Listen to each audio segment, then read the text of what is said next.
On va corriger l'exercice 24, page 243. C'est un exercice qui porte sur la définition du produit scalaire. Alors je vais d'abord rappeler cette définition. On a deux vecteurs U et V.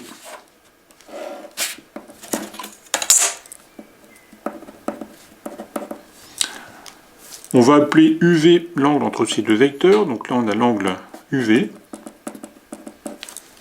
Eh bien, U scalaire V, alors ça se note U avec un point, comme ceci, c'est égal à norme de U fois norme de V fois cos de UV. Alors, norme de U, entre guillemets, c'est la longueur du vecteur U. C'est cette longueur-là. Alors, pour un vecteur, on ne parle pas de longueur, on parle de norme. Voilà, donc il ne faut pas mélanger les expressions. Donc c'est un réel positif. Bon, norme de V, même chose, c'est entre guillemets la longueur du vecteur V, donc c'est cette longueur-là. Mais il ne faut pas utiliser le terme de longueur, il faut dire norme. Donc c'est un réel positif. Et puis fois cos UV, donc c'est le cosinus de l'angle entre le vecteur U et le vecteur V. Alors, le produit scalaire peut par exemple permettre de calculer un angle entre deux vecteurs, d'où sa définition. Par exemple, si vous savez calculer U scalaire V avec une autre méthode, et que vous connaissez norme de U, norme de V, vous pouvez en déduire cos de UV. Et si vous avez cos de UV, vous pouvez aussi en déduire l'angle entre le vecteur U et le vecteur V. Bon, c'est une des applications du produit scalaire, calculer des angles. Ça peut aussi permettre de savoir si les vecteurs U et V sont orthogonaux. En effet, les vecteurs U et V seront orthogonaux quand le cosinus entre U et V sera égal à 0. Donc si le produit scalaire vaut 0, ça veut dire que U et V sont orthogonaux, mais on reviendra là-dessus plus tard. Alors, on va faire l'exercice 24, page 243. Première question. Alors, on a AB égale 2, AC égale 6, et ABAC égale pi sur 4. Voilà, donc on a 3 points ABC qui vérifie ces conditions, et on demande de calculer AB scalaire AC. Alors on va faire une figure à main levée, je ne vais pas faire la vraie figure, hein, on fait ça à main levée. Alors déjà je sais que la longueur AB vaut 2 unités. Voilà, j'ai A ici, B ici. D'autre part, je sais que l'angle entre AB et AC c'est pi sur 4. Alors je rappelle que pi sur 4 radians, c'est 45 degrés. Puisqu'on sait que pi sur 2 radians c'est 90 degrés, donc pi sur 4 c'est la moitié, c'est 45. 45 degrés à main levée, c'est comme ceci.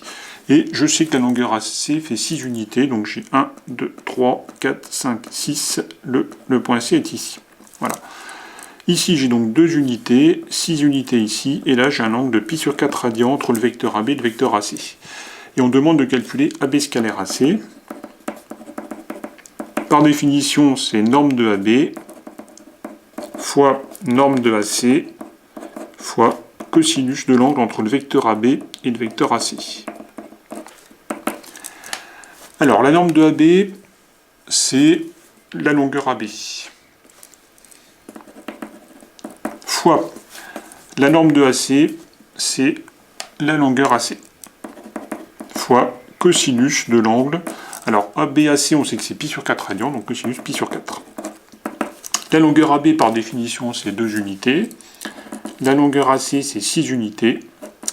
Et cosinus pi sur 4 radians, on le connaît par cœur, on l'a vu dans le cours sur le cosinus, c'est racine de 2 sur 2.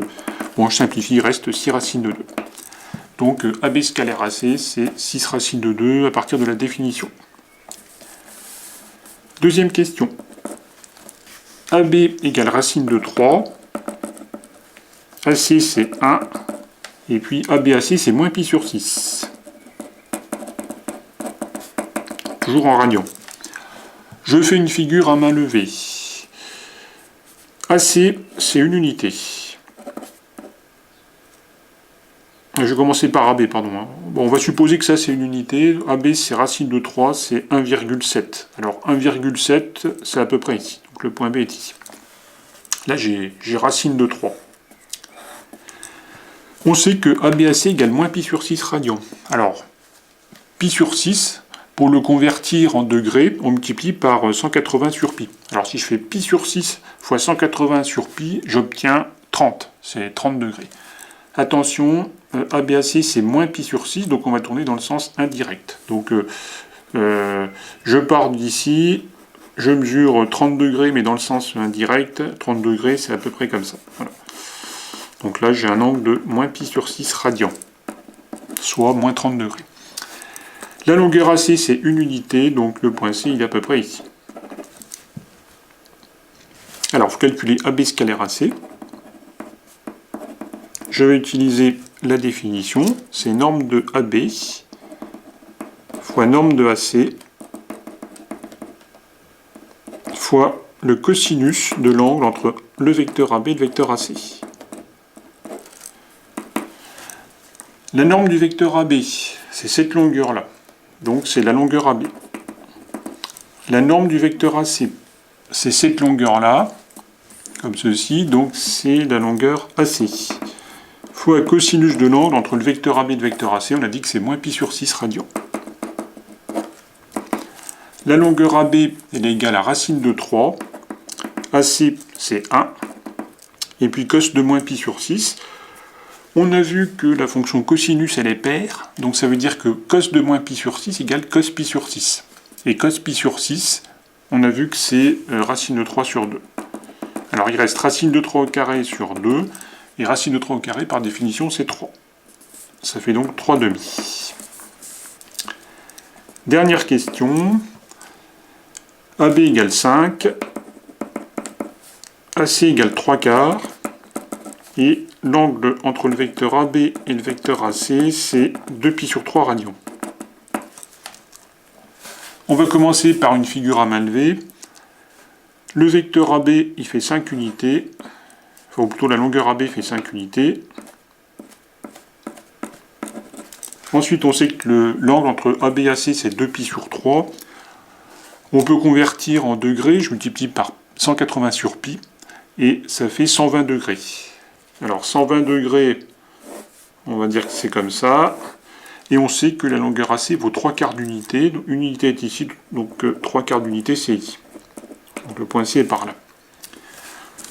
Donc ici on a un angle de 2pi sur 3 radians. Entre le vecteur AB et le vecteur AC. On calcule AB scalaire AC. Alors c'est norme de AB fois norme de AC fois cosinus de l'angle entre AB et AC.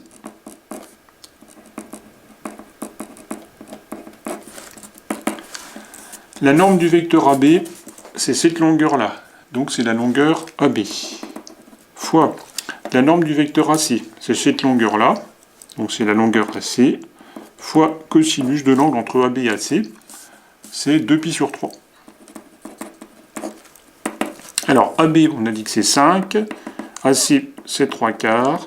Et cos de 2pi sur 3, soit on sait le retrouver, c'est moins 1,5, soit on le fait à la calculatrice si on veut.